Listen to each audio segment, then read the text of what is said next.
Hi guys, welcome back to my channel. I was busy this morning running some errands. I went to the gym and I had to stop at Sobeys to pick up a few things. It is Canadian Thanksgiving here this weekend, so I thought I would just grab a few things. I was specifically going in to get a roast sliced up, and so I can throw it into my dehydrator and make jerky. I just like doing that a lot better than slicing it up myself now. It's so much easier and they don't charge me, so that is a bonus. But this summer I went to Sobeys and got them to slice up a blade roast that was on sale. And I remember the butcher just looking at me like I was crazy because he's never had someone ask. It's a fattier cut, so he wasn't sure what I was doing with it. And I explained how I like clean jerky and I make a ton of it. And so anyways, he sliced it, gave it to me. I had it posted on Instagram. It turned out delicious. It was amazing. He did remember me, so that was the summer. It's now October, so he remembered me. I got him to slice up a round roast this time. There was no blade roast on sale, and so he did it. But I also asked for some fat trimmings, which to my surprise, they did have some set aside, a couple bags in fact, one for another gentleman. And so he was able to sell me a big bag of fat scraps. I was so excited. This whole bag, I don't know if you can see it, was $1.99 Canadian. That is amazing. I was so happy. So I was more than happy to take it off his hands. I just thought I would show you what I'm gonna do with it. So excited about this, guys. So typically what I do with fat that I trim off my slabs that I get from Costco, I will make fat crispies. I will use it for tallow, for cooking, not for like body care. I've never had this much fat at once. So what I'm planning to do is just take a little bit aside for today. I have some beef soup bones that I got from Sobeys as well, and some shanks that I'm gonna roast and slow roast in the oven. So I'm gonna take a little bit of that and set it aside. But the rest I'm gonna spread out, maybe dice up into smaller bits so I can freeze them on trays, and then I will individually package them.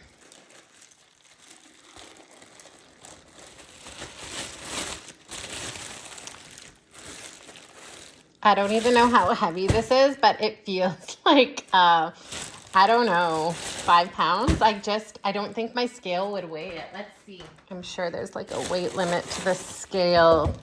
We'll see.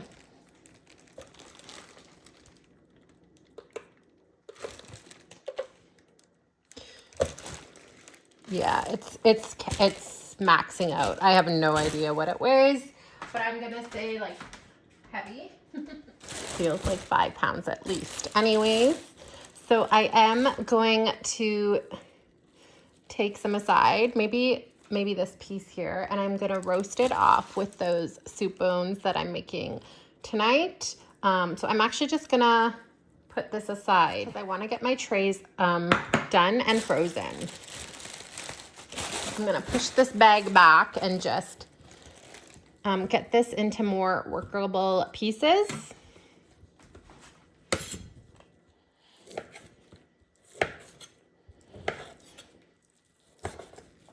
So I just wanted to do large, chunky cubes.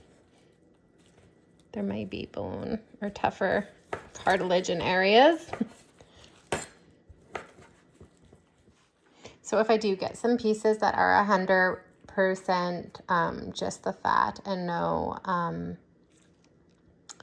meat on them, whereas some of these will have meat on them, I'm gonna just put them off into another little pile.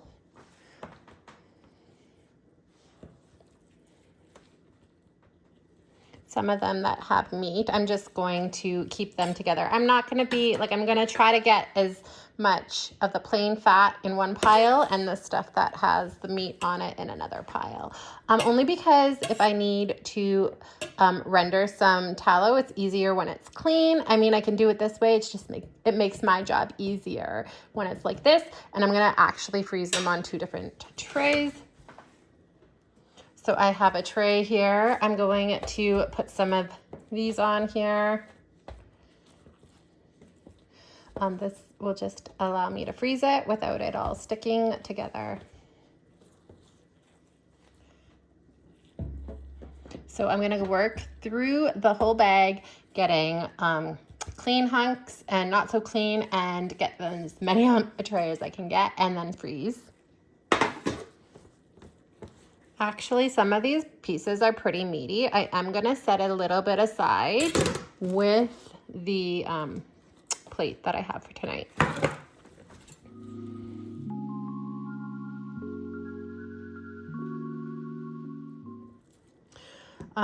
The butcher had said they often set aside scraps. They don't use the fat trimmings at all very much. There was another gentleman that gets it for, I believe, an animal of his, or maybe it was a dog. I can't remember, but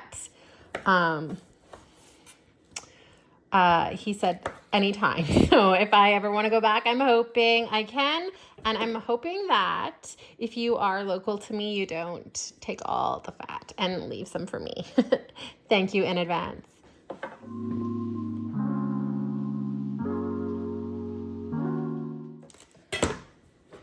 Okay, guys, we're not even halfway through the bag, and my fatty meaty tray is full. The 100% fat tray is not as full, so I'm going to see if I can dig for some fatty pieces.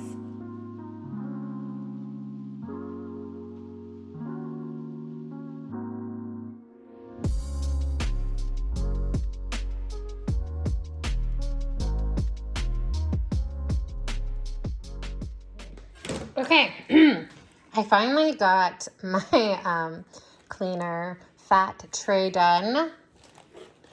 The meatier one has a little bit of room. I'm going to squish them in a little bit tighter, only because I know that when they're frozen and they're just touching like this, I will be able to break them up a bit before I put them in freezer bags. So I'm going to squish these just a little bit more, but you can see there's still a fair amount. So I am going to have to grab another tray, but as far as the clean bits, I think I got most of it.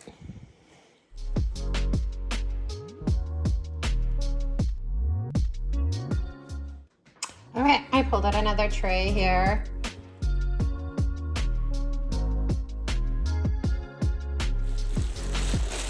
We are down to the last little bit here, guys.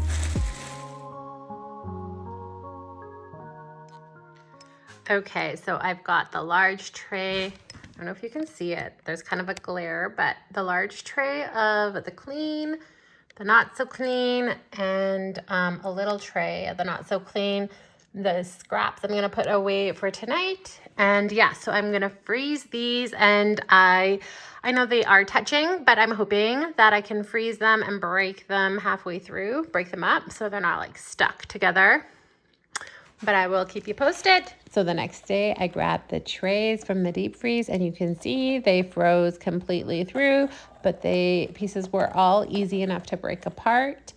I used the food saver bags that were already pre-made, and these are just the normal sized bags, so I was able to fill it quite full before sealing off my first bag. And you can see I stuffed it as much as I could and went on to do the rest of the not so clean fat crispies. So I was able to get 3 bags of the not so clean fat crispies, and then the cleaner pieces I was able to get 2 full bags. So that was really good. This will last me quite a while. I'm quite excited. So you can see how much I got here. So many. I have 3 bags of the fat crispies and 2 bags of the cubes for tallow. I probably should have labeled them before I froze them, but I'll just label them up here. But I am super impressed, guys. I'm so happy I asked the butcher for fat scraps. I can't believe how much I got for how little, and super excited to try these. I put them in bags so that I could just open a bag a week and use them accordingly. And I froze them ahead of placing them in the bag so they would be easier for me to break apart, because I don't think I'll go and make a whole bag of fat crispies at one time. I really like the food saver bags because they keep the meat from freezer burning, and I can store these for a long time. So I can just cut the bag at the beginning of the week and then take a little bit and air fry the fat crispies. And or if I was gonna make some tallow, same thing. I could just take a little bit. And so I am really happy with this, guys. Later that week, I was able to break off 10 pieces out of the bag with no problem at all. I placed them on a baking tray and then seasoned them with some Redmond real salt. I did roast them in the oven at 375 degrees Fahrenheit, and it only took about a half an hour until they were nice, golden and brown, so crispy and so yummy. You can see the tallow is a little bit darker than it typically is at a lower temp, but that doesn't bother me because I love saving it for cooking. Even the little bits that fall into the jar don't bother me because, again, I just use it for cooking and not body care. But with those fat pieces that I got cleaner cut, I do plan to do those at a lower temp and maybe do body care products out of that. But back to the fat crispies, I plated them and I seasoned them with a little bit more flaky salt. Not necessary, but just extra texture and yumminess. These were so good, guys, and so filling. Definitely 10 out of 10. You must try. The next day, this is that little jar of tallow. You could see the little bits on the bottom had sunk there, but that was okay. Again, this isn't as white as it typically would be, but it's perfect for cooking. You guys gotta try it. I hope you enjoyed this video, and I'll catch you in the next one.